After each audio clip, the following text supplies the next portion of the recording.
Les organisateurs m'ont fait un honneur immense en me permettant de modérer cette seconde partie de la matinée. Je voudrais juste dire que mon émotion est à la mesure de cet honneur qui m'est fait. Nous avons évoqué ensemble quelle ambition pour l'histoire et pour les sciences sociales Jacques Le Goff a engagé.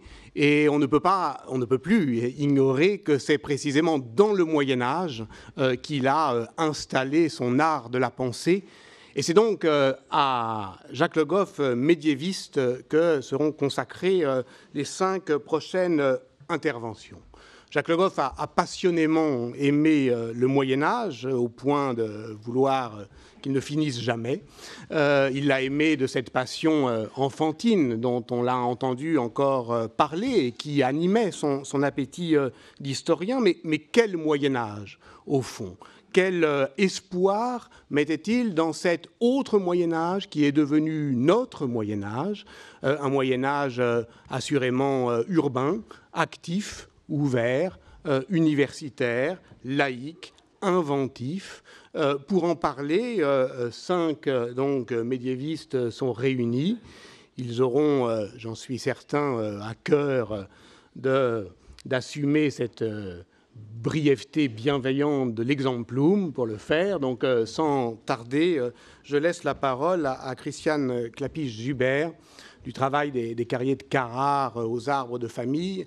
Elle a parcouru tous les thèmes legoffiens qui trouvaient au fond à s'expérimenter dans cette fabrique collective qu'était le séminaire dont elle va évoquer les premières années.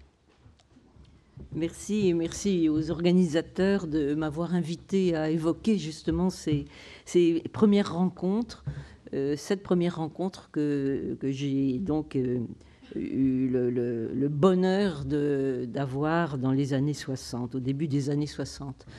En 60, j'étais toute fraîche agrégée d'histoire-géographie et j'ai bénéficié d'une année supplémentaire à l'école normale supérieure pour entamer une thèse.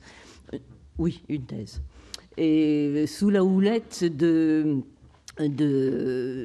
recommandée par Charles Edmond Perrin, sous la houlette de Jean Schneider, qui était doyen de Nancy. Et on m'avait engagé dans une voie qui m'ennuyait passablement, je dois dire, à savoir l'exploitation des privilèges accordés aux villes d'Italie centrale, et selon des lectures sans doute très traditionnelles et qui réellement ne m'excitaient pas. Heureusement, après une année d'interruption de ces études, j'ai frappé à la porte en face de celle de la 4e section et de la 3e section de l'école pratique des hautes études, et je me suis tournée vers Robert Philippe et Jacques Le Goff, qui commençaient cette année-là, en 1959-60, à donner un séminaire. Robert Philippe était tout juste entré à la 6e section. Il allait être pendant quelques années secrétaire du Centre de recherche historique. Et l'année précédente, il était intervenu dans le séminaire de Maurice Lombard. Et je ne sais pas si c'est dans cette enceinte qu'il avait fait la connaissance de Jacques Le Goff, qui lui aussi participait, et de très près, et en donnant lui aussi des interventions tout à fait remarquables, à ce séminaire de Lombard. Je regrette bien d'ailleurs de ne pas avoir suivi le séminaire de Lombard, de ne pas les avoir entendus, mais je me suis rattrapée pendant les 5 années suivantes. Robert Philippe intervenait dans son séminaire. Il était fils de meunier et il habitait dans un moulin. Il a longtemps habité dans un moulin. Il intervenait sur les aspects techniques du moulin et sur certains textes littéraires se servant d'images propres au mécanisme des moulins. Et Jacques Le Goff, dans ce séminaire commun, et c'était une chose absolument exceptionnelle à l'époque que de tenir à l'école des hautes études des séminaires à plusieurs voix. Et Jacques Le Goff, donc, lui, a intervenu la première année sur le sel et les grandes abbayes dans l'Italie septentrionale.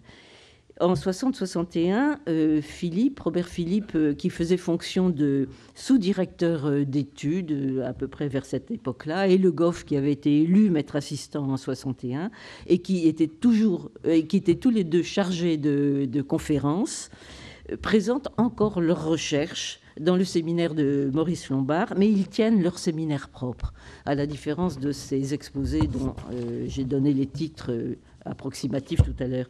Et Philippe consacre sa partie de ce séminaire commun à l'énergie et au Moyen-Âge, et dans un assez long Moyen-Âge, et Jacques Le Goff aux idées religieuses et groupes sociaux en Occident du XIe au XIVe siècle.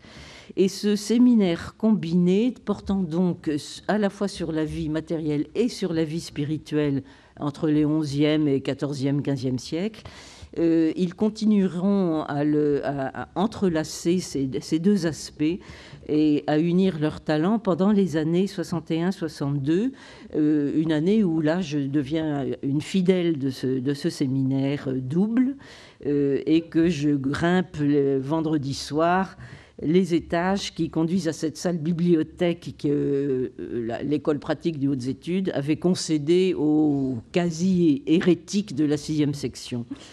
Et c'était un programme excitant qui cherchait réellement, je cite leur rapport commun, à lier des phénomènes en apparence aussi éloignés que les transformations de paysages, les progrès des techniques, le bouleversement des habitudes alimentaires et de l'équilibre biologique. Vous reconnaissez tous ces thèmes qui parcourent l'œuvre de Jacques. Les traumatismes physiques et mentaux liés aux épidémies, à savoir les peurs, un aspect qui émerge aussi, et un climat nouveau de religiosité, à savoir les dévotions, exaltations, refus. Fin de citation. En fait, réellement un essai d'histoire totale dialogué, et qui était magnifique dans le cadre universitaire de cette époque.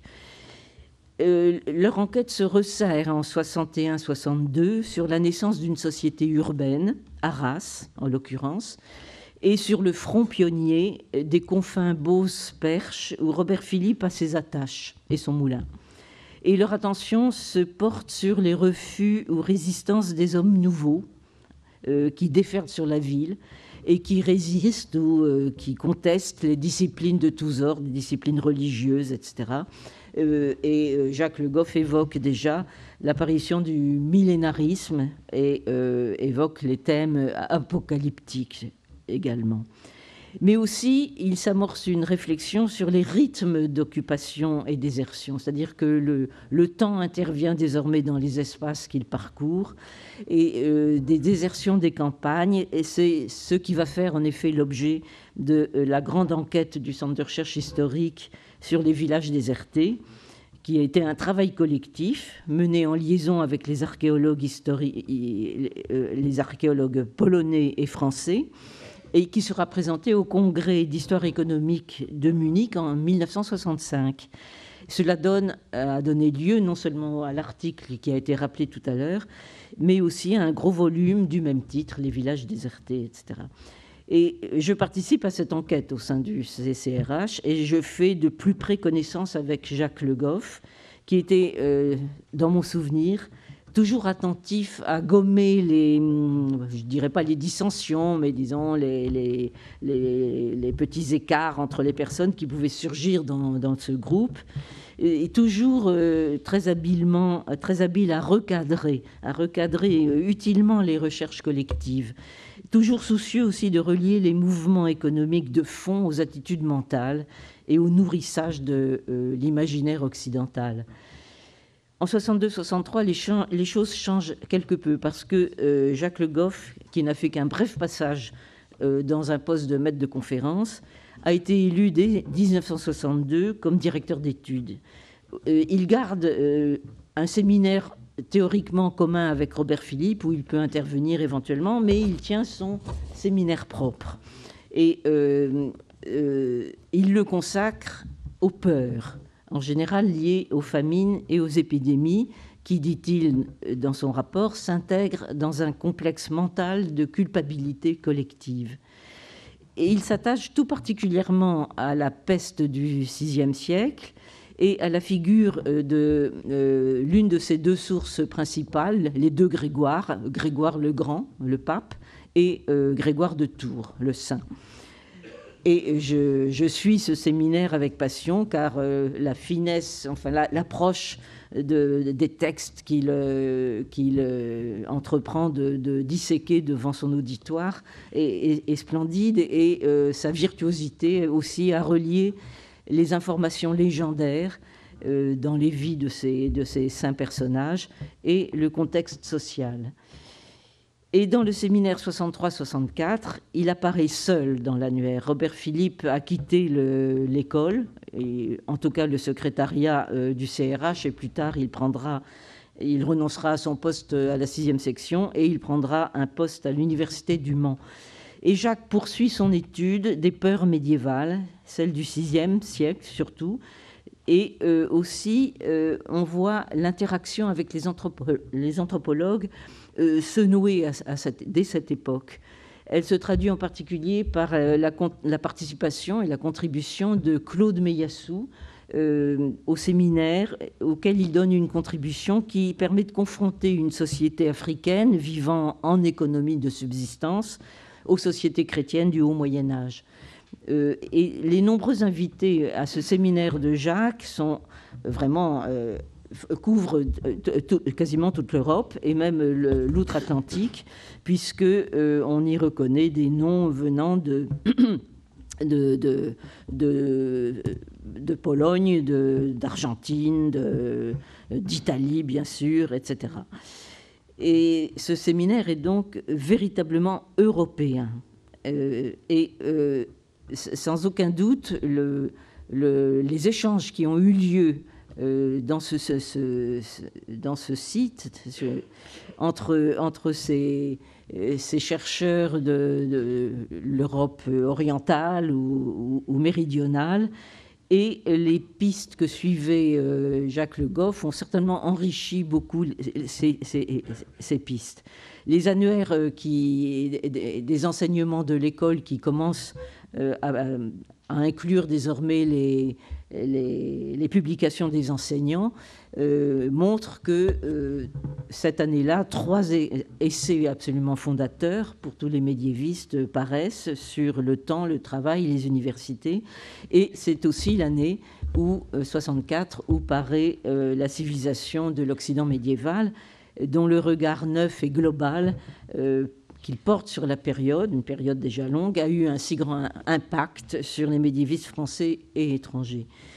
Enfin, le séminaire de 64-65 épluche un texte extraordinaire, le De Correctione Rusticorum de Martin de Braga, qui, toujours au VIe siècle, se consacre à la formation spirituelle des paysans.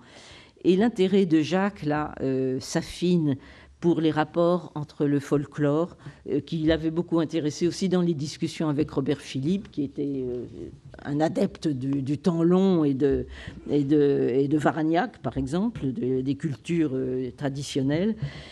Et donc cet intérêt pour les rapports entre le folklore ou la culture populaire des sociétés chrétiennes médiévales pointe désormais franchement le nez et montre que Jacques est vraiment en passe de devenir le grand maître, peut-être le créateur, de la jeune anthropologie historique dont il a été question tout à l'heure.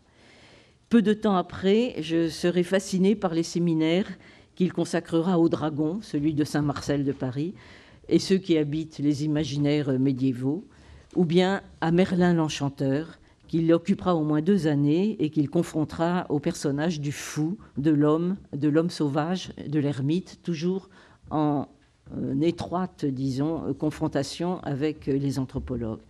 Bon, je voulais arrêter là, à 65, ce survol rapide de son activité d'enseignant et de chercheur dans ses premières années à la 6e section.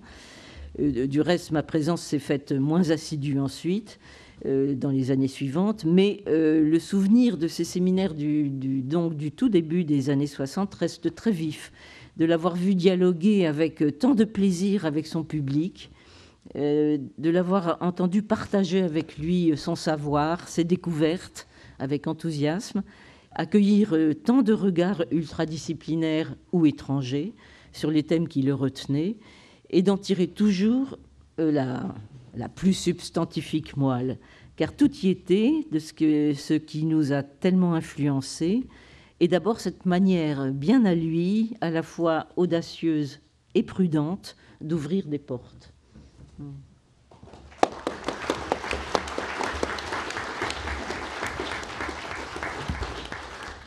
Merci Christiane pour nous avoir permis d'évoquer ce qui est donc davantage un moulin qu'une fabrique. Ce que l'on doit aux maîtres, c'est qu'ils permettent les débuts, et il était important de le saisir en ses commencements, c'est-à-dire cette ambition de mettre l'imagination au pouvoir de l'historien, et comprendre que l'imaginaire médiéval n'est pas évidemment une fuite hors du réel, puisque Jacques Le Goff tentait d'en cerner l'efficace sociale. Et voilà pourquoi c'est désormais un historien des images, Michel Pastoureau, de nous expliquer en quoi l'imaginaire est une réalité. Merci. Oui, comme Christiane, je voudrais évoquer quelques souvenirs, et notamment 2 conversations que j'ai eues avec Jacques Le Goff à plus de 30 ans d'écart. La première se situe au début des années 80.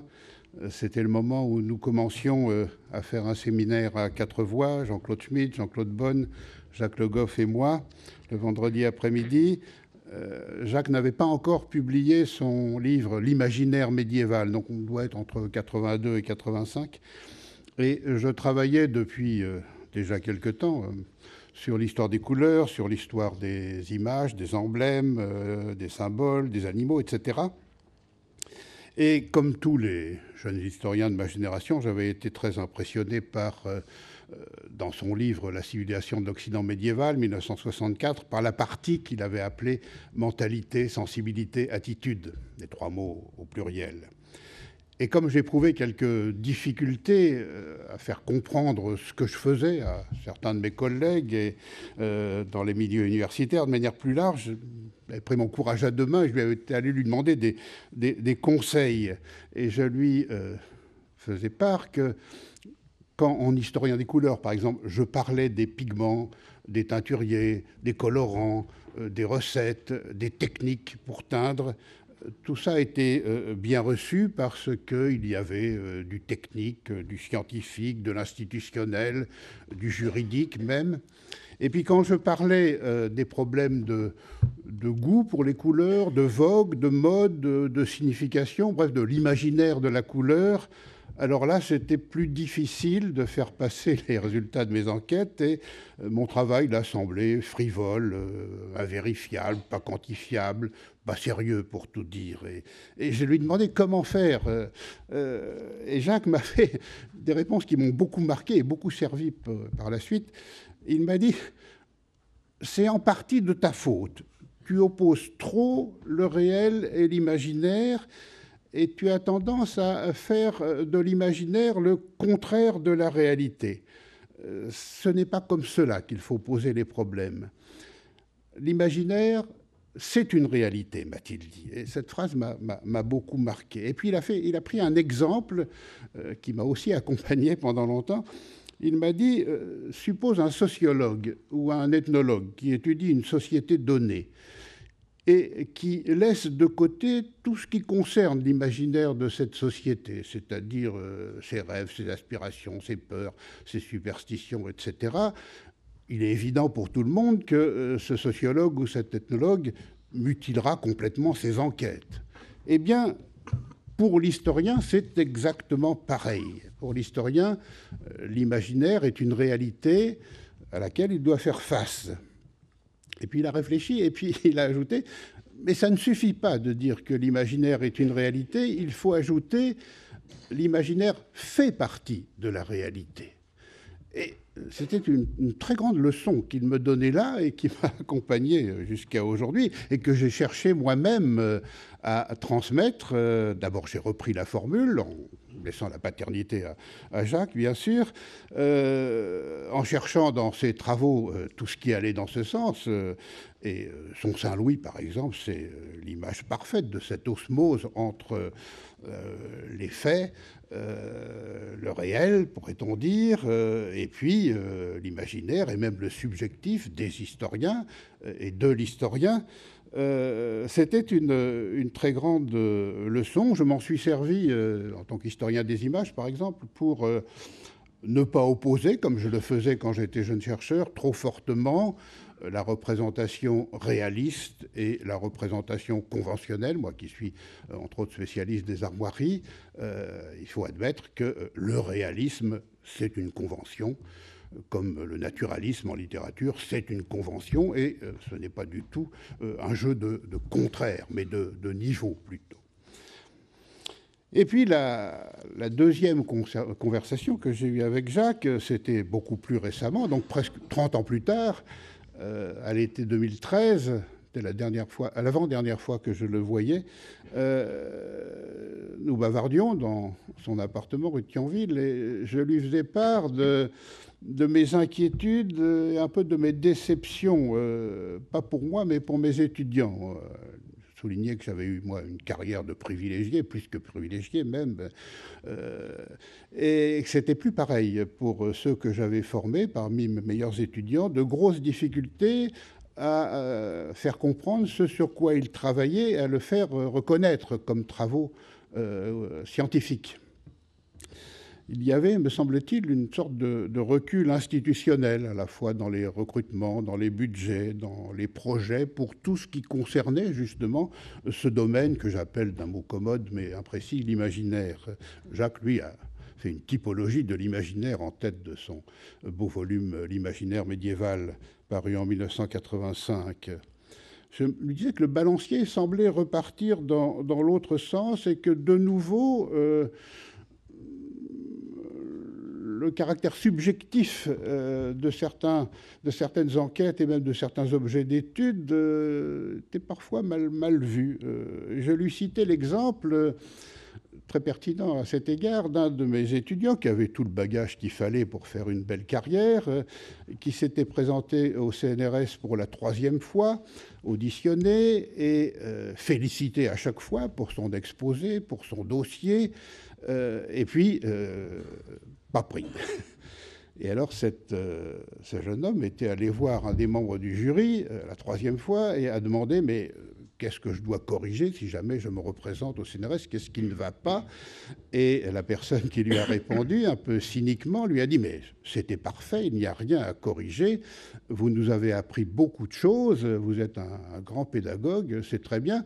Mais vous comprendrez bien que le CNRS a d'autres priorités que l'emblématique et la symbolique de la fin du Moyen-Âge. » Et cette phrase était assez révélatrice d'un état d'esprit. Et puis, depuis, je le vois constamment dans les appels à projets, dans les choix qui sont faits ici ou là. Priorité, de nouveau, non pas comme autrefois, mais sous une forme nouvelle, à ce qui est plus concret, à ce qui est chiffré, à ce qui relève, comme l'a dit l'un de mes collègues, d'observations objectives. Qu'est-ce que sont des observations objectives? Je n'ai jamais compris, je vous l'avoue. Et avec Jacques, nous avons discuté. Il n'était pas d'accord avec moi. Je lui disais, je me demande si l'ordinateur et les nouvelles technologies n'accentuent pas ce problème. Et Jacques Le Goff, qui ne pratiquait pas l'ordinateur, comme vous le savez, mais qui n'était pas du tout ennemi de l'ordinateur et qui était au courant de pas mal de choses, me disait non, il faut arriver à concilier ces deux outils de l'historien que sont le flair d'un côté et l'ordinateur de l'autre. Et puis nous nous sommes mis à un peu divaguer sur la façon de faire entrer le flair de l'historien dans un ordinateur. Je pensais que c'était difficile, mais Jacques était plus optimiste que moi. Mais en revanche, sur ces problèmes plutôt institutionnels et le retour d'une histoire un peu hostile à ce qui concerne l'étude de l'imaginaire, des sensibilités, de ce que l'on appelait autrefois les mentalités, il a prononcé deux boutades. Il m'a dit, d'une part, il faut que tu continues tes recherches en acceptant l'idée que le positivisme a la vie dure, m'a-t-il dit. Bon. Et puis, il a ajouté, et il a terminé sur une deuxième boutade, mais tu sais, au fond, tu auras ta revanche parce que le positivisme, c'est une forme de l'imaginaire. Et c'est un trait qu'on n'a pas encore évoqué de Jacques, je termine par là, son humour ou son côté comédien, vous savez comme il aime jouer la comédie, mais cet humour était toujours, n'était jamais gratuit, c'était toujours pour lancer une idée ou faire une remarque à sa manière, toujours conciliante, pas trop provocante, et j'ai ri avec lui de ces deux boutades. Elles m'ont un peu laissé perplexe, mais je les garde avec moi comme une sorte d'héritage qu'il m'a transmis. Voilà, merci à tous.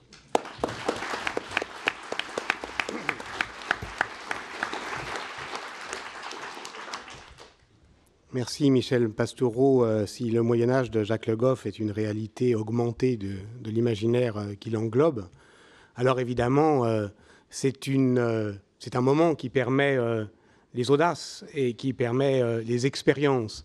Et c'est bien non seulement de l'expérience de l'histoire, mais de l'expérimentation en histoire dont il va être question aujourd'hui, maintenant, grâce à l'expérimentateur en chef, Alain Bourreau. Merci. Alors, ce que j'aimerais ajouter comme petite touche personnelle à ce portrait collectif, c'est quelque chose qui irait un petit peu à l'encontre d'un certain consensus et qui reprendrait certaines remarques faites ce matin, tout à l'heure, sur la mobilité profonde de Jacques Le Goff et sur son amour de l'inconfort d'une non encore installée. Et d'une certaine horreur chez lui du conformisme, qui ne se manifestait jamais brutalement, ce n'était pas son tempérament, mais malgré tout, on évoquait tout à l'heure le revirement considérable d'opinion par rapport à Michelet. C'est un petit détail, ça ne l'est pas du tout. Et ce qui m'intéresse dans la notion d'expérimentation ici, c'est que Jacques Le Goff a toujours été sur la brèche et non pas dans un palais, dans un donjon. Et il y a toujours eu chez lui une certaine rébellion tranquille, mais ferme, contre les faits et les gestes imposés ou reçus.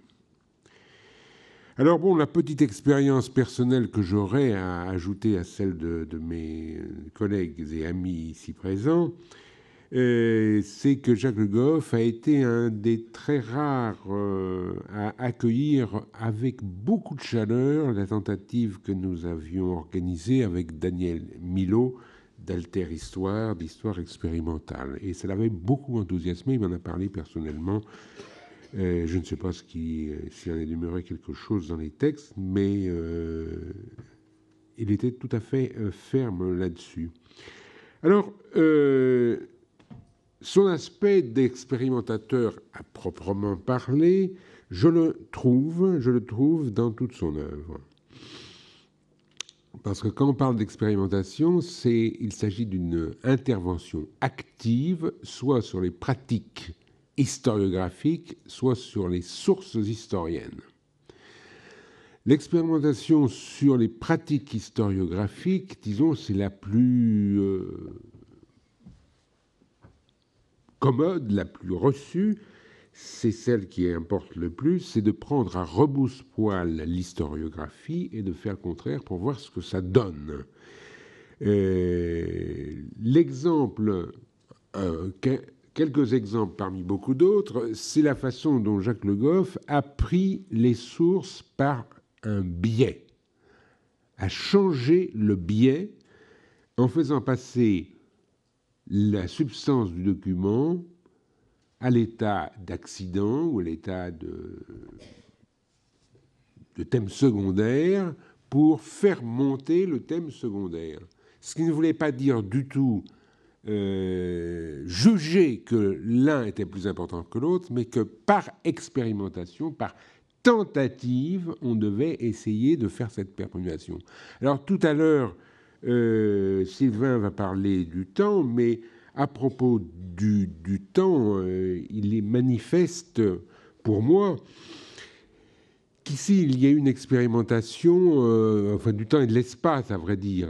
Mais je pense à cet article de 1977 sur le Grand Concile de 1274, sa contribution à ce volume.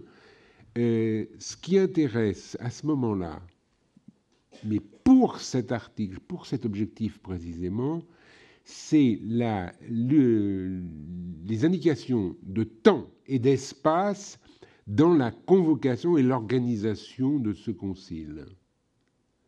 C'est-à-dire qu'il fait passer tout le lourd, l'épais et le très important contenu idéologique, liturgique, etc. du concile dans ces circonstances. Comment quelqu'un qui avait été convoqué est venu, à temps, pas à temps, comment ça, etc. Et cet esprit d'inversion, en quelque sorte, d'importance des facteurs, on le retrouve dans de très nombreuses œuvres. Et je pense évidemment, Jean-Claude l'a évoqué tout à l'heure, au fameux article projet de 1968 sur l'influence ou sur l'interaction entre la taille des villes et l'installation des ordres franciscains. Ça a été un très beau chantier historiographique qui a été lancé comme une expérience. Alors le problème de l'expérience, c'est qu'on en fait ce qu'on en veut. Je veux dire par là que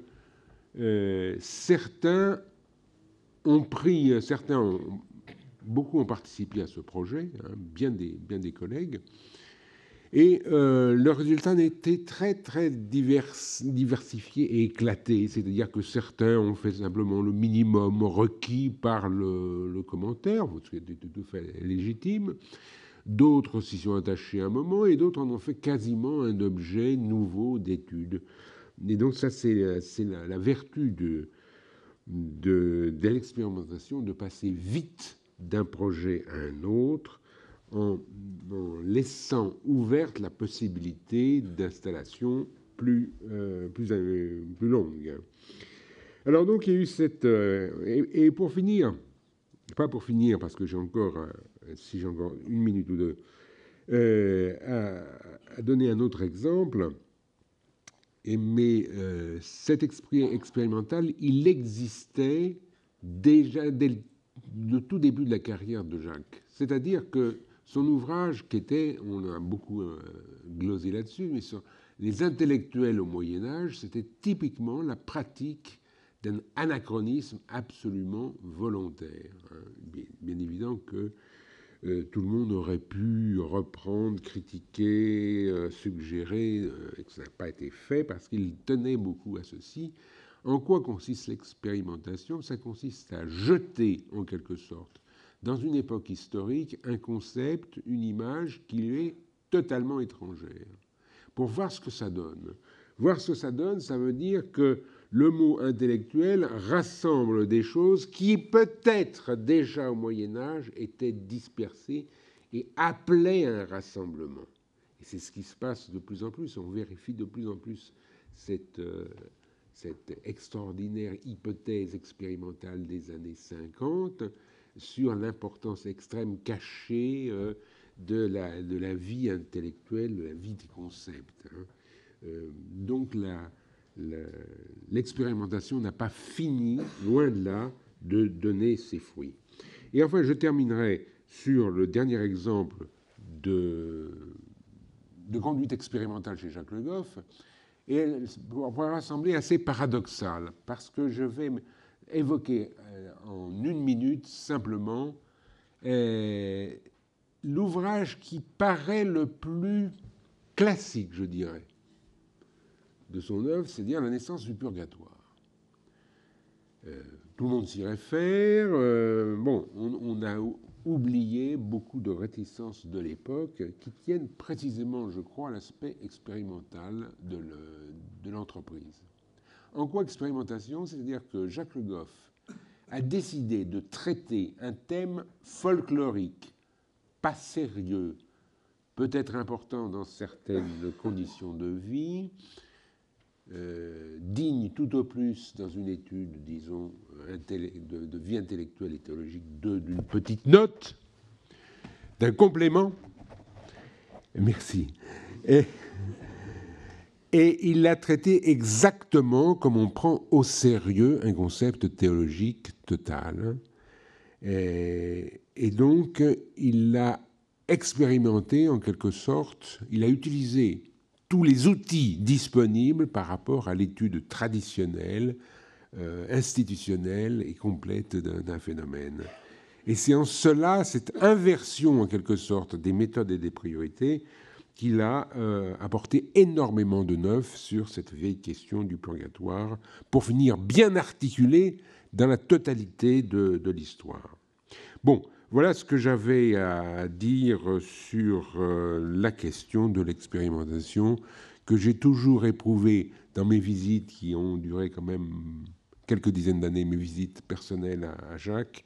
J'ai toujours éprouvé cet appétit, on a parlé de l'ogre, mais cet appétit de la nouveauté pour la nouveauté, en tant que cette nouveauté pour la nouveauté peut avoir des fruits.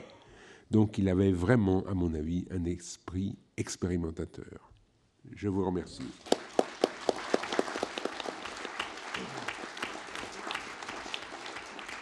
C'est nous qui vous remercions, Alain, de nous avoir montré que la conduite expérimentale chez Jacques Le Goff était non seulement une démarche et une audace, mais cherchait sa forme. Et je remarque d'ailleurs que nous parlons beaucoup des livres, de la manière dont, au fond, l'œuvre s'est monumentalisée, mais nous parlons aussi beaucoup, et je m'en réjouis, des articles qui sont, au fond, la forme même de l'expérience. On pourrait d'ailleurs dire que chez Jacques Le Goff, ces articles, on a parlé de Temps de l'existence des marchands, d'autres, étaient si hasardeux, si audacieux, tentaient quelque chose, de telle sorte d'ailleurs qu'on pourrait se demander s'il passerait les barrières de l'évaluation à l'aveugle de notre admirable administration de la recherche aujourd'hui, parce que précisément, il formait cette nécessité de ce que tu as appelé la rébellion tranquille mais ferme. Un historien se rebelle d'abord contre la mort, contre l'oubli, contre l'ordre du temps. Et c'est du temps dont va nous parler Sylvain Piron, en historien également de l'ordre scolastique, précisément parce que c'est peut-être avec les intellectuels du Moyen-Âge et avec cette promesse scolastique que Jacques Le Goff forge aussi sa conception du changement social. Merci. Et donc, je vous prie de m'excuser par avance si je reviens sur des questions qui ont déjà, des thèmes qui ont déjà été abordés, notamment par Jacques Revel, mais je pense qu'il est naturel que si nous cherchons à exprimer l'essentiel de ce qu'a été l'œuvre et la recherche de Jacques Le Goff, nous répétions presque, puisque au fond, et c'est peut-être la chose qui est la plus frappante ce matin, c'est qu'on entend la très grande cohérence d'un parcours qui est parti dans des directions très très différentes. Et donc, si l'on se demande comment caractériser l'objet d'étude de Jacques Le Goff, évidemment, il a été l'historien de beaucoup de choses. Il a, comme le dira Étienne Anaïm dans un instant, eu l'ambition d'embrasser une histoire totale d'un Moyen-Âge très long, interminable. Mais au fond, l'objet central sur lequel il est revenu constamment est précisément la question du temps.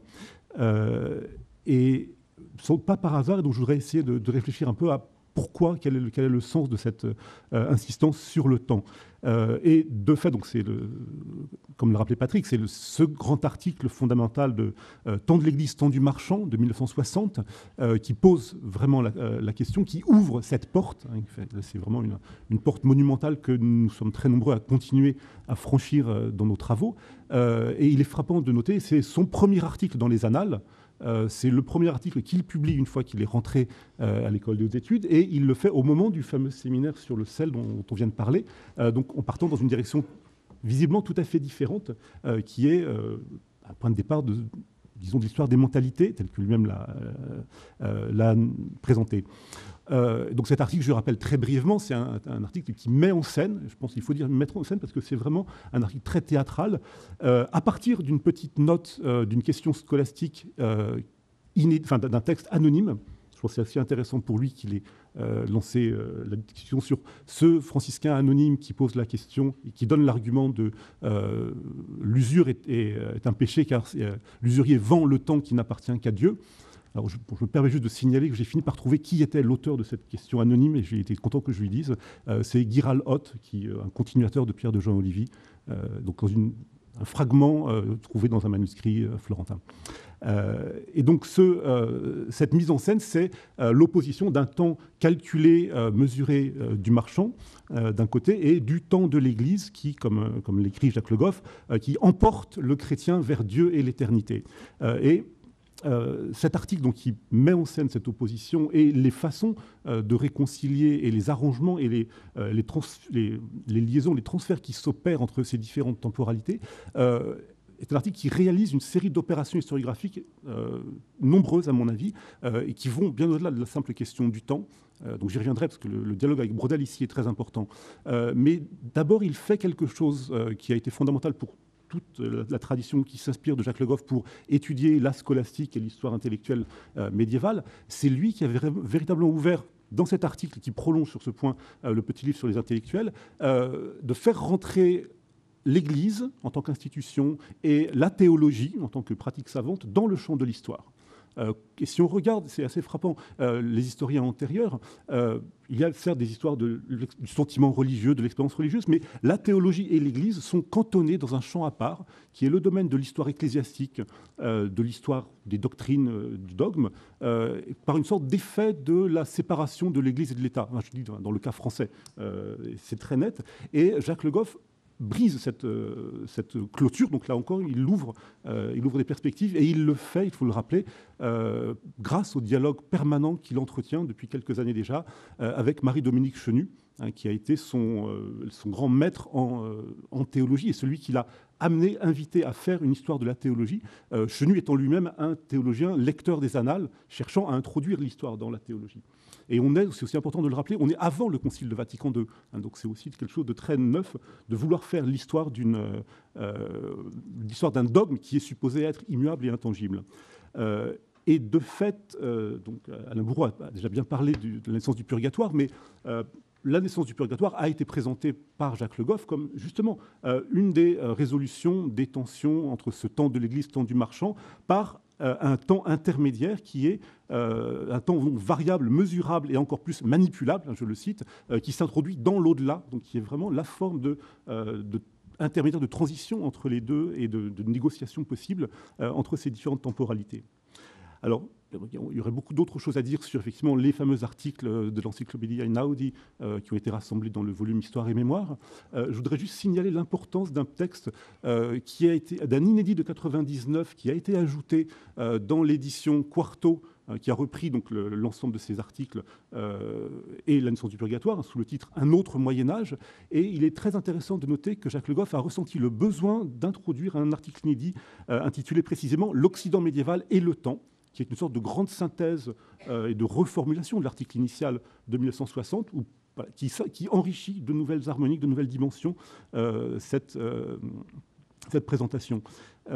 Et donc pour continuer les livres importants, je voudrais insister beaucoup sur « À la recherche du temps sacré », qui était donc l'ouvrage paru en 2011, qui est la relecture que Jacques Le Goff fait à ce moment de La Légende dorée de Jacques de Voragine, grâce notamment à la traduction qu'Alain Bourreau et son équipe ont fait paraître juste auparavant, et d'une relecture, une méditation très profonde qui montre que ce manuel, disons, d'introduction à la doctrine chrétienne et à l'histoire des saints est en réalité une vraie somme, comme il insiste beaucoup sur ce point, est un travail réfléchi et une vraie somme sur le temps. Et donc, on sent vraiment un engagement très fort de Jacques Le Goff dans ce livre, sur lequel je voudrais revenir. Donc, juste pour présenter donc, ce petit tableau des moments essentiels de la réflexion sur le temps, je voudrais faire simplement, rapidement, 4 observations. Donc Jacques Crevel l'a évoqué, l'article de 60 doit être compris en regard de le fameux article de Braudel de 1958 sur la longue durée qui lui-même fait écho et répond de façon assez vive à Claude Lévi-Strauss, en proposant donc le temps comme la question centrale de l'histoire, en proposant un étagement des temps entre le temps court, le temps des cycles économiques de longue moyenne durée et une longue durée qui, pour Braudel, est la donnée essentielle du travail historique. donc je pense que c'est vrai que Le Goff se situe, c'est Braudel qui l'a fait rentrer à l'école, il répond en quelque sorte à Braudel avec cet article qui constitue une inflexion très très nette. Donc c'est pour ça qu'il n'est pas du tout un article brodélien, bien au contraire. Là, il me semble, la référence majeure intellectuelle, c'est Halbwachs, et c'est très important sur les cadres sociaux de la mémoire. C'est vraiment ça la référence. Je cite Le Goff se réclamant d'Halbwachs sur ce point pour ouvrir, là je pense c'est une de ses plus grandes enquêtes possibles. Il dit « Il faut appeler de nos voeux une enquête exhaustive », je souligne exhaustif ici, qui montrerait dans une société historique donnée le jeu entre les structures objectives et les cadres mentaux, entre les aventures collectives et les destins individuels de tous ces temps au sein du temps. Et là, temps écrit avec un T majuscule. Enfin, c'est assez intéressant de voir cette vision. Et je crois qu'on a là exactement, et donc ça confirme ce qui a été dit par Alain Touraine ce matin et Jacques Crevel d'une autre façon. C'est bien le temps comme l'élément central de la recherche historique. Et la question qui se pose, c'est de voir pourquoi il revient constamment sur le temps en employant le mot de temps, alors qu'en réalité, il parle de façon d'être dans le temps, ce qu'on pourrait nommer plus facilement des temporalités. Il y aurait d'autres façons d'exprimer, mais il insiste constamment sur ces temps au sein du temps. Et je pense que là, on a quelque chose qui est justement l'outil par lequel il essaye de faire tenir la globalité d'une approche historique. Ce n'est pas des petits fragments, ce n'est pas un aspect d'une société, c'est le cœur d'une société qui peut être mis ensemble par la saisie de ces différentes temporalités qui s'articulent entre elles. J'en viens maintenant à la référence à Marcel Proust, qui me semble essentiel pour comprendre donc l'intérêt de Jacques Le Goff sur le temps. À la recherche du temps sacré, on trouve à l'intérieur du volume, à plusieurs reprises, des allusions assez nettes à Proust. Et le décalque est totalement assumé, puisque, comme chez Marcel Proust, le dernier mot est précisément le temps. Sauf que cette fois, alors je ne sais pas si c'est le typographe qui a voulu, c'est en minuscule, ce n'est pas un T majuscule comme chez Proust. Mais je crois que, bon, je n'ai pas eu l'occasion de parler de ce livre vraiment sur le fond avec lui, mais il me semble que c'est une démarche volontaire de se situer par rapport à Proust. Alors évidemment, je pense que personne ne pensera que Jacques Le Goff avait l'ambition d'imiter ou de répondre stylistiquement au travail d'écrivain de Proust. La langue de Jacques Le Goff est une langue qui reste très orale dans son écriture, et c'est une langue dans laquelle on entend en permanence la voix chaude, la voix du conteur. C'est pas sur ce plan-là qu'il faut voir les choses, mais je crois qu'il y a deux éléments qu'on peut retenir. D'une part, très certainement, à nouveau, la revendication que le temps est la matière de l'histoire, de la même façon que Proust essaye de montrer que le temps est la matière principale de l'écriture romanesque. Mais d'autre part, je me disais au départ que sans doute l'engagement existentiel de l'historien et du romancier dans leur œuvre sont très différentes, mais peut-être au fond, et c'est parce aussi l'émotion de cette matinée, des films qu'on a vus, montre que non, il y a vraiment un engagement, enfin c'était ça qui faisait la force d'inspiration de Jacques Le Goff, il y avait un engagement existentiel profond dans l'histoire, et cette volonté de saisir les différentes temporalités, les différents temps, de les réarticuler ensemble, est effectivement quelque chose de profondément lié à sa perception de la vie et de toute la complexité de la vie humaine. Et c'est cela qu'il faut voir, je pense, dans cette référence à Proust. Un dernier tout petit point, ma quatrième remarque sera très brève. Il y a quand même eu longtemps une trace d'évolutionnisme qui est restée chez Jacques Le Goff, même si ce travail sur les temps visait à casser complètement l'évolutionnisme. C'était dans la vision qu'il proposait d'un mouvement qui irait d'un Moyen-Âge avec des temps pluriels vers une modernité caractérisée par l'unicité du temps. Bon. Et c'est intéressant de voir qu'il a totalement renoncé à cette idée dans le texte de 99. Il l'abandonne en remarquant que la science moderne, finalement, a redécouvert la pluralité des temps. Et il me semble que là, on a un point assez intéressant pour comprendre l'impact qu'a eu Jacques Le Goff, c'est qu'en présentant ce Moyen-Âge sous l'angle d'une pluralité des temporalités qui permet de penser la globalité, en réalité, au lieu de souligner l'altérité du Moyen-Âge, il présentait un monde très vivant et très ouvert et très proche de nous, et sans doute beaucoup plus que la modernité qui se voulait unifiée et cartésienne. Je vous remercie.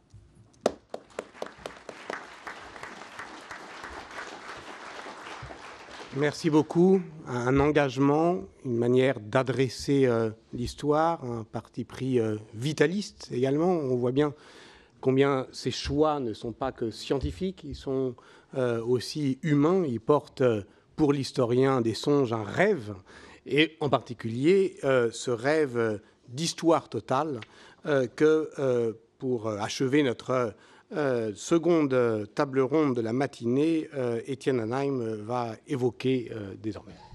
Merci.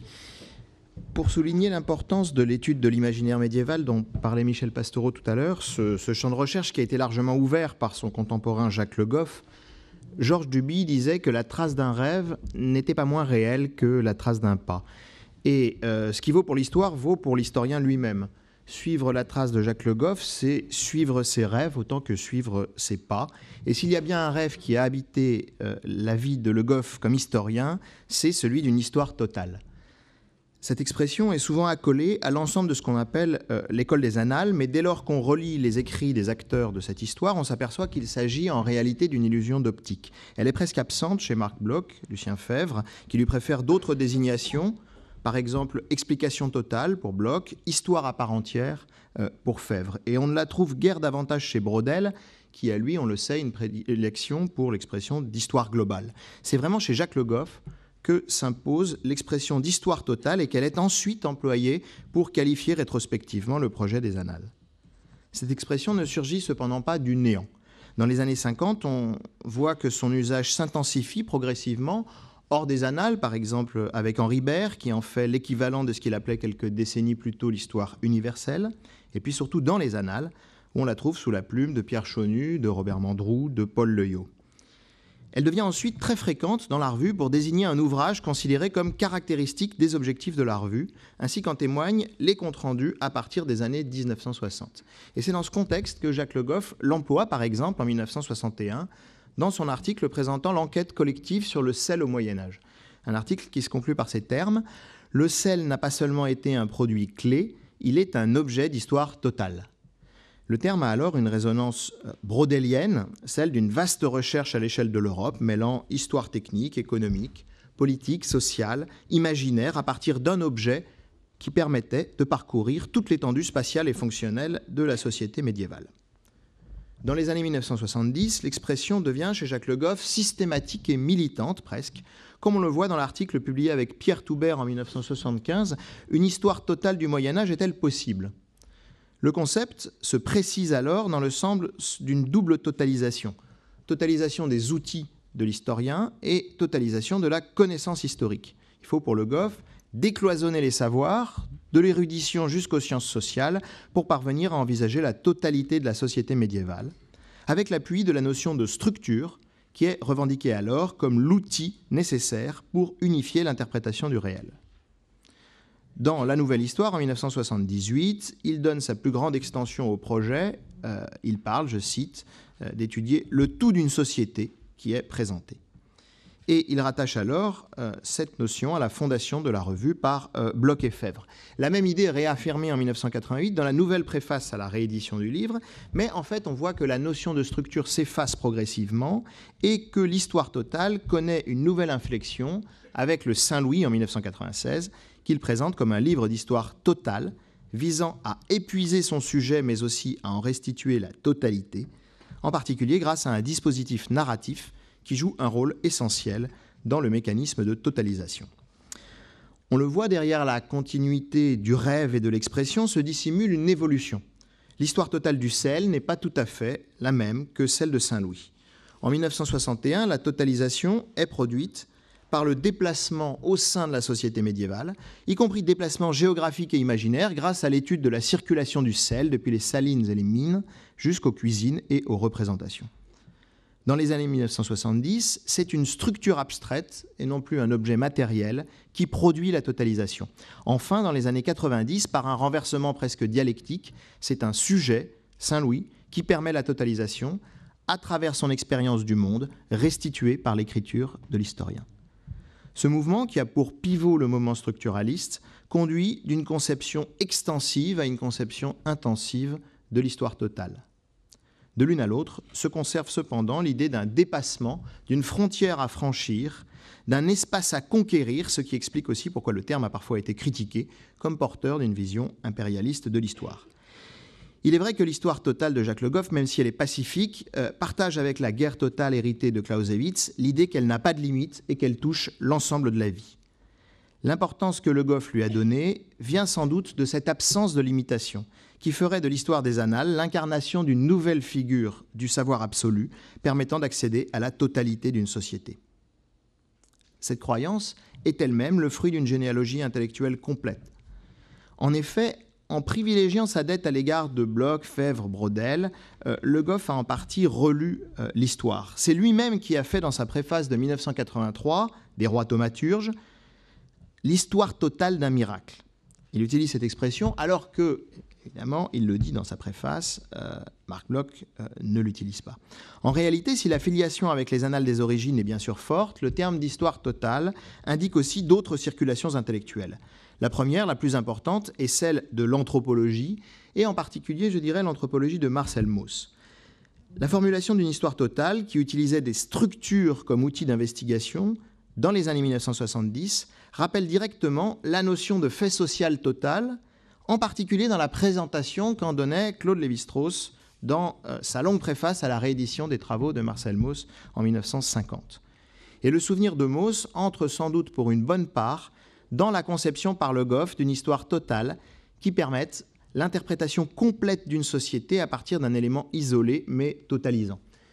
Et ce n'est pas un hasard, sans doute, si Le Goff souligne la place de Mauss et de ses élèves Gernet et Granet dans sa préface des rois thaumaturges. Si Mauss est le seul anthropologue qui est cité dans l'introduction du Saint-Louis, et si Le Goff affirmait en 1977, dans son introduction à Pour un autre Moyen-Âge, que, je cite, « Pour sa génération d'historiens, Mauss est tardivement le ferment qu'a pu être Durkheim pour les historiens de l'entre-deux-guerres. » Mais par et à travers Mauss, d'autres harmoniques plus philosophiques se font aussi entendre dans les emplois par Le Goff de la notion d'histoire totale. En effet, si Jacques Le Goff, il le disait, n'était guère féru de philosophie, au sens scolaire et universitaire, il n'a jamais caché non plus que sa conception de l'histoire était guidée, entre autres, par un dialogue critique avec le marxisme. Il fait de Marx, je cite, « un des maîtres d'une histoire à visée globale, mais il regrette la surdétermination économique du marxisme historique, en particulier tel qu'il s'est développé en France. » Et à cet égard, l'histoire totale de Le Goff, comme capacité d'explication synthétique du tout de la société par l'analyse de certains de ses éléments, est à la fois une héritière et une alternative à la tradition de la dialectique matérialiste qui vise, elle aussi, à embrasser la totalité concrète. L'histoire totale devient ainsi, chez Le Goff, l'horizon d'une discipline qui serait capable de prendre en charge d'une nouvelle manière l'aspiration totalisante qui fut celle de la philosophie héritée du XIXe siècle, la philosophie de Hegel, concevant la phénoménologie de l'esprit comme une histoire totale de l'esprit. Et avant Hegel, on le sait, ce fut aussi le rêve de la théologie, dans laquelle s'enracine généalogiquement ce rêve de totalité. Le père Théodore de Régnion, au XIXe siècle, expliquait Molina et le molinisme en rappelant, je cite, que l'histoire totale de l'homme est faite de l'histoire de la détermination par Dieu, ajoutée à l'action libre due au libre arbitre. Et Étienne Gilson voit dans le temps orienté de la Bible et dans sa contextualisation scolastique médiévale la raison pour laquelle, je cite Gilson, les chrétiens ont osé tenter la synthèse de l'histoire totale. En allant de l'histoire totale jusqu'à la théologie médiévale, je semble m'éloigner de mon propos. En réalité, pas tant que ça, si on relit la conclusion de l'article de 1975. Et je cite à nouveau Jacques Le Goff. « Enfin, le médiéviste tenté par l'histoire totale ne trouve-t-il pas une justification supplémentaire à son entreprise dans le fait que les hommes du Moyen-Âge avaient le sentiment profond que la société humaine, le monde, et même tout l'univers créé par Dieu constituent un tout, structuré mais indissoluble. C'est répondre à leur pensée que de tenter une histoire totale du Moyen-Âge. » En désignant lui-même ce lien, Jacques Le Goff témoigne de sa lucidité sur la généalogie de ses propres concepts et de l'ambition épistémologique profonde qui habite la notion d'histoire totale, même s'il était contraire à son tour d'esprit d'en déplier toutes les implications. Car en dernier lieu, la notion relève moins, il me semble, de la méthodologie que de l'épistémologie. L'histoire totale semble avoir constitué pour Jacques Le Goff le concept par excellence de l'historien, et je rejoins tout à fait ce que Alain Touraine disait ce matin, le concept qui permet à la fois d'intégrer et de dépasser une multiplicité de traditions intellectuelles, de la scolastique médiévale au marxisme, pour décrire l'opération historiographique. Entre l'histoire universelle d'Henri Bert et l'explication totale de Marc Bloch, l'histoire totale de Jacques Le Goff serait une manière de décrire la dimension scientifique propre à la discipline historique, face à l'érudition idéographique, face aux héritages de la théologie et de la philosophie, et face aussi à la concurrence de l'anthropologie et de la sociologie. Rétrospectivement, cette histoire totale apparaît donc moins cruciale par son extension à de nouveaux objets, à de nouveaux territoires, que par sa volonté de maintenir la discipline historique en tant que clé de voûte des sciences de l'homme. Et malgré le parfum légèrement désuet qu'exhale aujourd'hui l'expression, voilà sans doute pourquoi l'histoire totale compte toujours, et voilà ce qu'on peut en retenir. Cet appel à la polyvalence scientifique de l'historien, à un engagement intellectuel d'intensité supérieure, bref, à la capacité à quadriller inlassablement l'ensemble du terrain historiographique. Et c'est un juste retour des choses, finalement, quand on connaît la passion de Jacques Le Goff pour le ballon rond. Son histoire totale tient finalement autant de Fernand Braudel que de Johan Cruyff et du football total du grand Ajax Amsterdam des années 70. Je vous remercie.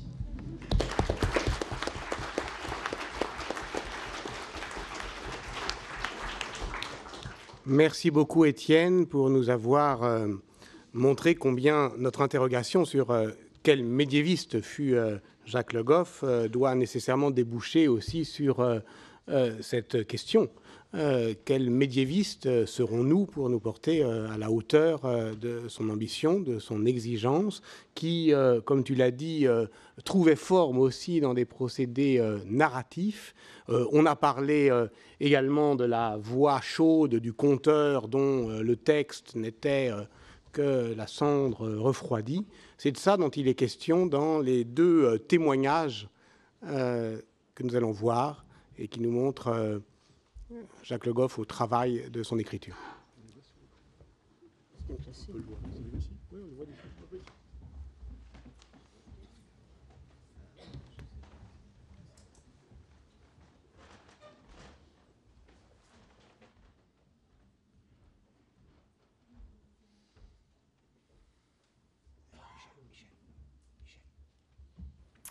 Jean-Claude Schmitt m'a demandé pour cette journée d'hommage à Jacques Le Goff de parler de Jacques Le Goff et l'écriture. Nous avons eu une collaboration très longue de 42 ans et durant tout ce temps, j'ai pu voir l'évolution de son écriture. Je ne parlerai pas du point de vue intellectuel, bien sûr, que j'admirais et que tout le monde admire, mais surtout du graphisme. Monsieur Le Goff était quelqu'un qui aimait énormément écrire, vraiment écrire sur une feuille blanche.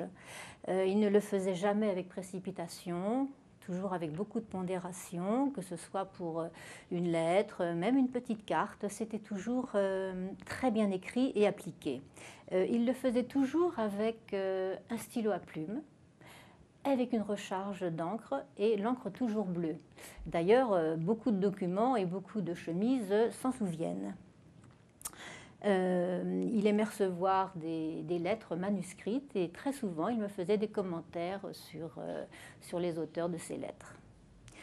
J'aimais beaucoup son élégante signature, un grand J, un grand L, telles deux parenthèses à l'envers, suivies de quelques petits tirets verticaux. Très stylisée, elle me faisait toujours penser à un envol d'oiseau. Jacques Le Goff m'apportait des manuscrits toujours impeccablement précis, nets, propres, suivant les règles éditoriales dès le début. Les notes couraient au fil du texte pour se retrouver en bas de page, toujours très, très nombreuses et déjà bien préparées, proposées avec les tirets et soulignées. Et alors, je pouvais l'imaginer dans son bureau, en solitaire, la nuit, entouré, enfin je dirais plus cerné par ces piles de livres qui atteignaient des hauteurs vertigineuses et chancelantes, et son stylo et son papier. Concentré et studieux, il faisait, comme il me l'avait confié, une petite pause sandwich saucisson, ce qui lui permettait de travailler très tard jusque dans la nuit. Il me remettait toujours cette petite chose, comme il disait, toujours avec politesse et le souci d'avoir été clair. Je n'avais jamais de mal à déchiffrer cette écriture ronde, ample, très caractéristique, légèrement féminine, et je lui présentais en temps voulu la version dactylographique. Alors un va-et-vient s'effectuait pour des corrections qui se bornaient la plupart du temps, surtout à des rajouts dans le texte, des rajouts dans les notes, beaucoup de notes, toujours beaucoup de notes, mais très peu en fin de compte de suppression. Autant archaïque, avant l'informatique, cela m'obligeait à faire des collages, des découpages. Mais lorsque l'ordinateur est apparu dans nos bureaux, nous avons pu travailler beaucoup plus vite. Et cela l'a fasciné, comme il l'était, par mon écriture sténographique qu'il me demandait toujours de lui expliquer. Je me souviens qu'un jour, il est arrivé très angoissé parce qu'il n'avait pas eu le temps d'écrire un article de quelques pages pour le jour même, la veille, ou même, comme c'était souvent le cas, la semaine d'avant. Alors je lui ai proposé qu'il me le dicte directement, et très surpris, il me dit « Mais c'est possible ça ?» Je lui dis « Oui, bien sûr, monsieur Le Goff. » Alors cette façon de travailler lui a vraiment tellement plu, il a perdu toute son angoisse et il était ravi que nous puissions travailler en temps réel, d'une manière spontanée, interactive, et ce qui nous permettait d'avoir des échanges de vive voix qu'il aimait beaucoup et qui étaient donc importants pour chacun de nous. Plusieurs de ces livres ont donc pris corps ainsi, La naissance du purgatoire, Saint-Louis, qui étaient de très gros livres, avec Anka, Le Moyen-Âge et l'argent, et Faut-il découper l'histoire en tranches. Pour les deux premiers, ils ont été écrits manuscritement, bien sûr, et pour les derniers, ils ont été conçus sous la dictée dans son bureau de la rue de Thionville. D'ailleurs, ce nouvel environnement de la rue de Thionville nous a demandé une autre organisation et petit à petit, un ensemble de rites s'est installé. Avant le travail effectif, il y avait l'instant pause café et puis l'instant papotage qu'il appréciait et auquel il tenait beaucoup. Son bureau, dont le désordre était légendaire, ressemblait à un joyeux Capharnaüm où s'entremêlaient des piles de livres, de textes, de thèses, d'articles, du courrier ouvert ou fermé. Et alors, il ne lui restait plus que quelques centimètres carrés où il arrivait tout juste à poser une feuille. Mais ce petit rectangle ne lui laissait qu'un espace minuscule pour écrire, mais cela lui suffisait et je pense qu'il ne pouvait écrire que dans ces conditions-là et au plus proche de tous ces documents.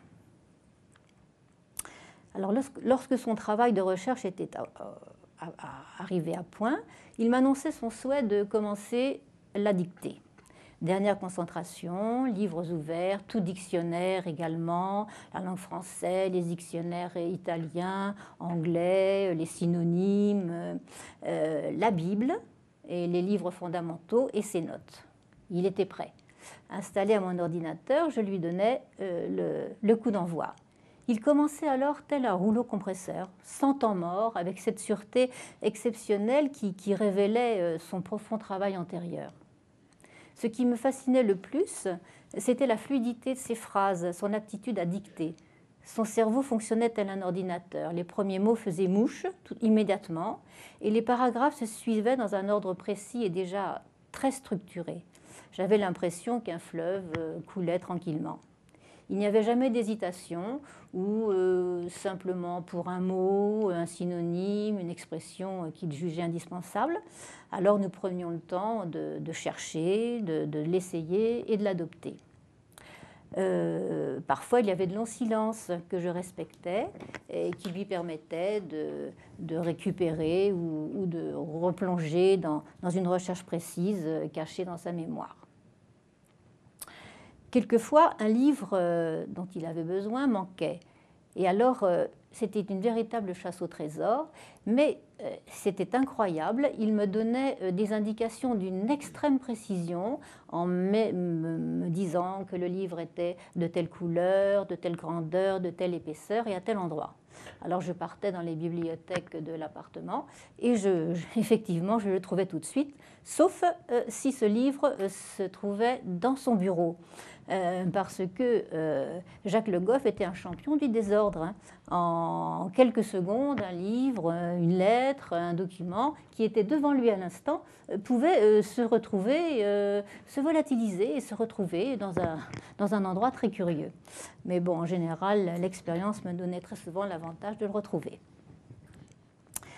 Le livre qu'il a écrit avec Anka fut pour lui une écriture différente, puisque très personnelle, et d'une émotion intense, et sûrement une sorte de thérapie. Peu de notes, mais des pans entiers de souvenirs qu'il a fait ressortir avec une sensibilité qui m'a vraiment touchée. Je revoyais Anka, qui m'accueillait à chaque fois, si discrète et si présente à la fois. Je me rendais compte que chaque souvenir, chaque voyage, chaque moment raconté était inscrit profondément en lui et nous avons partagé de réels moments émouvants d'amitié durant ces quelques mois de dictée. Son dernier ouvrage, Faut-il découper l'histoire en tranches, lui a demandé plus de travail de mémoire qu'il disait perdre. En effet, ces quelques notes écrites étaient devenues presque illisibles et même mon expérience ne me permettait pas de les lire. La fatigue l'emportait très souvent et les moments de pause étaient beaucoup plus fréquents. Lorsqu'il mettait le point final à un livre, nous le fêtions en disant « encore un » et « vivement le prochain » et savourions ce moment de profonde amitié. Lorsqu'il acheva son dernier livre, il fut heureux d'avoir encore eu le courage d'être venu à bout d'un thème qui le poursuivait depuis longtemps, mais il pensait bien que ses forces ne lui permettraient plus de connaître une nouvelle fois une aventure.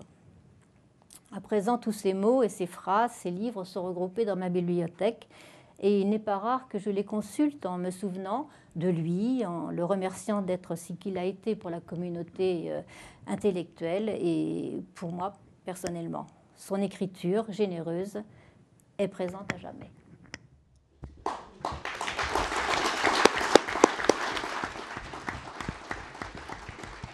J'ai rencontré Jacques Le Goff, ça devait être en 2009, je crois, et j'ai été chargé de la tâche quasi impossible de remplacer Christine Bonnefoy.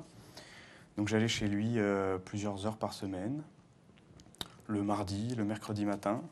Donc je voudrais surtout parler de ma rencontre avec lui, de ce qu'il m'a apporté, surtout de ce à quoi j'ai pu assister, et notamment un aspect de son quotidien. Je veux parler de son art de la correspondance.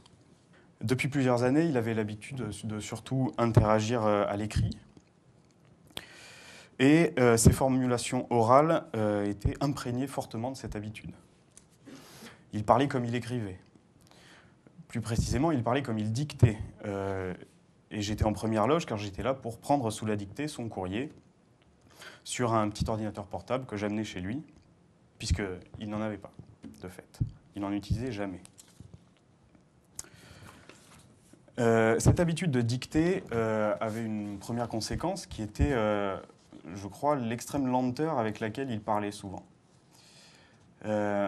Face à cette habitude, j'avais une première réaction instinctive qui était une forme de condescendance inconsciente. Je me disais, c'est son âge, etc., etc. Et en fait, je me suis rapidement rendu compte que je me trompais complètement, que cette lenteur, la lenteur de sa diction, exprimait au contraire la parfaite santé de son esprit et de son intelligence.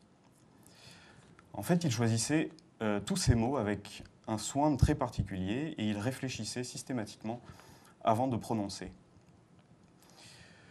Il exprimait ses idées qu'on sentait mûrement travailler et c'est une habitude à laquelle je n'étais pas du tout habitué puisque la vitesse des interactions à laquelle j'étais habitué, beaucoup plus rapide,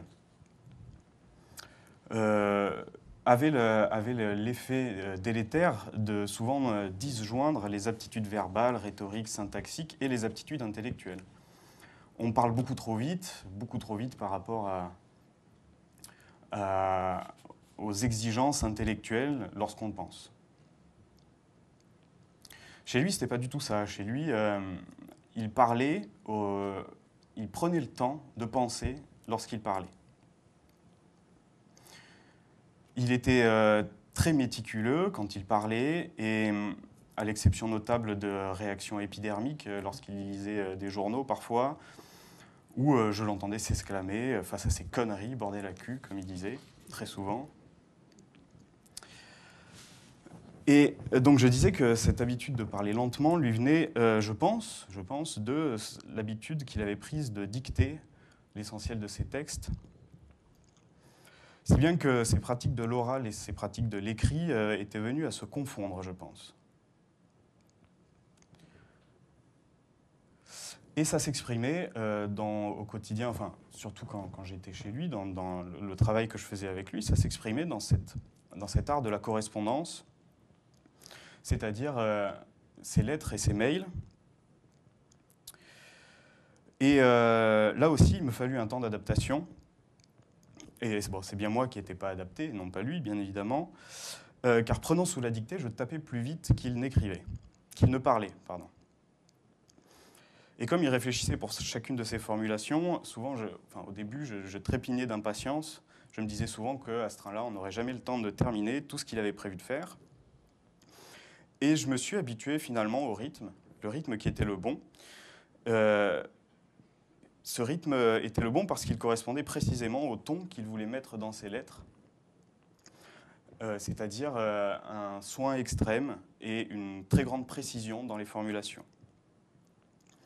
C'est comme si ce rythme, finalement, était calculé pour permettre, même auprès des personnes qu'il n'aimait pas particulièrement, une forme de bienveillance et d'attention.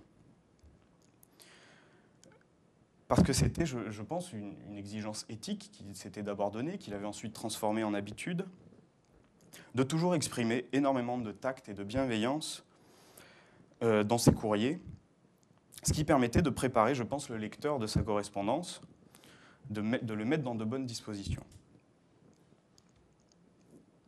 Surtout lorsque ce qu'il avait à dire n'était pas facile à entendre. Bon, c'était rare.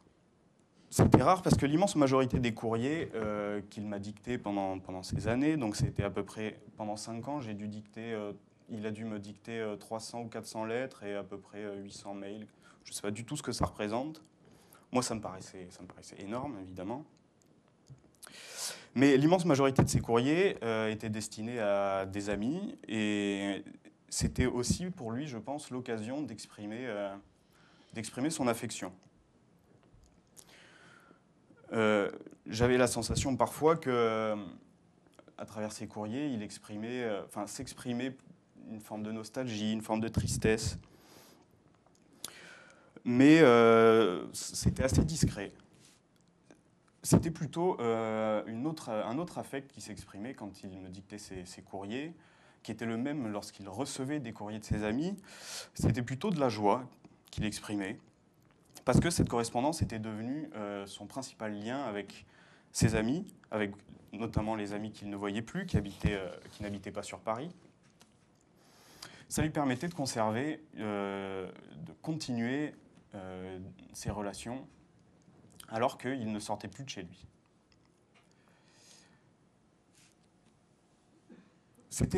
Je pense que c'était un moment important dans son quotidien, le moment où il recevait une lettre et le moment où il me dictait ses lettres. Et il y consacrait du temps, il y mettait beaucoup de joie, il éprouvait il éprouvait cette joie aussi quand il ouvrait les courriers de ses amis. Et là, enfin, je le voyais faire et je le voyais sourire, je le voyais avec les yeux qui brillaient. C'était vraiment son interaction principale. Et enfin, je pense qu'on ne se rend pas bien compte, tellement ce sont des choses automatiques pour nous. Et l'importance que ça avait pour lui se traduisait par ce que j'appelle un art de la correspondance, qui fait que les lettres qu'il écrivait étaient plus que des lettres, je pense, plus qu'une suite de mots. C'était un objet qu'il remplissait d'attention, de bienveillance.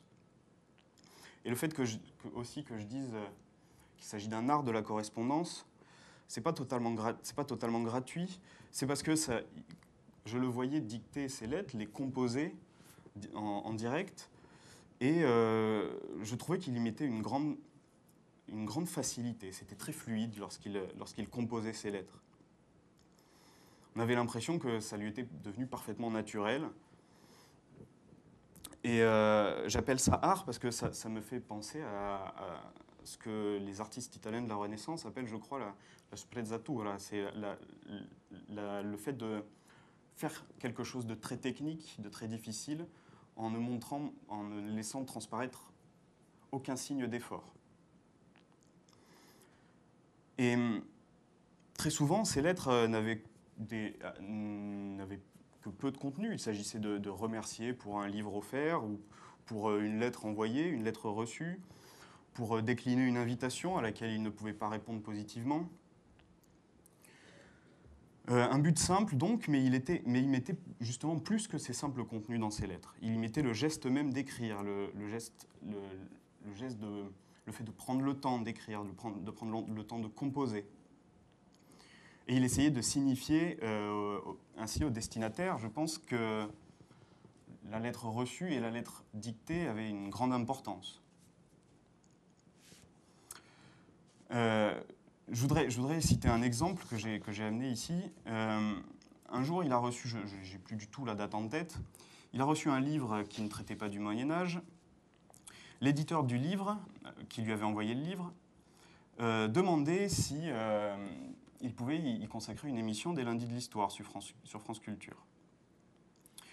Et plutôt que de répondre directement par la négative, il me dicta une courte lettre et il prit un certain temps pour la composer.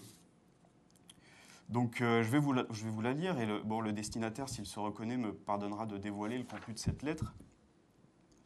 Donc je vous la lis. Je vous remercie de votre aimable mot et de l'aimable envoi du livre qui m'a en effet intéressé par l'originalité de son sujet et de son traitement. Comme vous le savez, je ne parle dans mes émissions sur France Culture que des ouvrages concernant le Moyen-Âge. Je ne puis donc que vous demander de transmettre à l'auteur mes félicitations pour ce texte original, intéressant et bien exposé. Alors, si on analyse dans le détail cette courte lettre, on peut remarquer que Jacques Le Goff commence par des remerciements. Je vous remercie de votre aimable mot et de l'aimable envoi du livre qui m'a en effet intéressé par l'originalité de son sujet et de son traitement. Il faisait toujours ça. Il commençait ses lettres systématiquement par un mot agréable, par l'expression de sa gratitude, l'expression de son humilité, par des remerciements comme il le fait là. Pourtant, on lui demande un service. Et il répond en remerciant lui-même le demandeur du service. Pour citer un autre exemple, j'ai retenu de lui une formulation que j'essaie d'utiliser parce que je la trouve forte. C'est la formulation « que vous avez eu la gentillesse de me demander ». Ça exprime une espèce de retournement de situation où on fait une demande et on remercie d'avoir fait cette demande. La deuxième phrase de la courte lettre, donc « Comme vous le savez, je ne parle dans mes émissions sur France Culture que des ouvrages concernant le Moyen-Âge ». Il aurait pu dire « Je ne parle pas d'histoire ancienne ou d'histoire contemporaine, je ne sais plus de quoi traiter le livre ». Non, la formulation est positive, je ne parle que d'ouvrages concernant le Moyen-Âge. Idem pour la dernière phrase, dernière proposition. Il aurait pu dire « Vous pouvez dire à l'auteur que ce n'est pas possible ». Bref, une réponse directe, négative. Mais non. Je ne puis donc que vous demander de transmettre à l'auteur mes félicitations pour ce texte original, intéressant et bien exposé. Donc ces éléments peuvent passer pour des détails, pour de la rhétorique bien ficelée, etc. etc. Mais je pense qu'ils ont une importance considérable qu'il ne faut pas sous-estimer. Ils expriment quelque chose de crucial, qui est cette volonté de toujours montrer une attention particulière, même lorsqu'il s'agit de répondre par la négative à une demande. L'absence totale de dédain que ces lettres manifestent et la valorisation systématique de l'interlocuteur sont, à mon sens, sont pour moi les principaux aspects de cet art de la correspondance. S'agissant des mails, soit dit en passant, qui étaient plus nombreux parce que plus rapides et plus faciles à transmettre, notamment pour moi, le ton était le même. L'effort de bienveillance et de valorisation étaient les mêmes. Et par ailleurs, il faisait pareil avec moi quand nous discutions, lorsque j'avais parfois l'audace de lui souffler un mot s'il hésitait ou s'il cherchait la formule juste. Et il faisait pareil, très probablement, avec ses proches, avec ses amis. Et par ces dispositifs de langage et d'écriture, les deux répondant finalement aux mêmes normes, comme je l'ai dit, ces pratiques de l'oral et pratiques de l'écrit qui étaient venues à se confondre. Ces normes qui étaient, je le pense, toujours très sincères et pas du tout artificielles, il arrivait à comme hisser ses interlocuteurs à sa hauteur. Et c'est comme ça que j'ai fini par l'interpréter. À travers ces dispositifs, par son contact, dans les échanges que j'ai pu avoir avec lui, on se sentait grandi, on se sentait même parfois intelligent.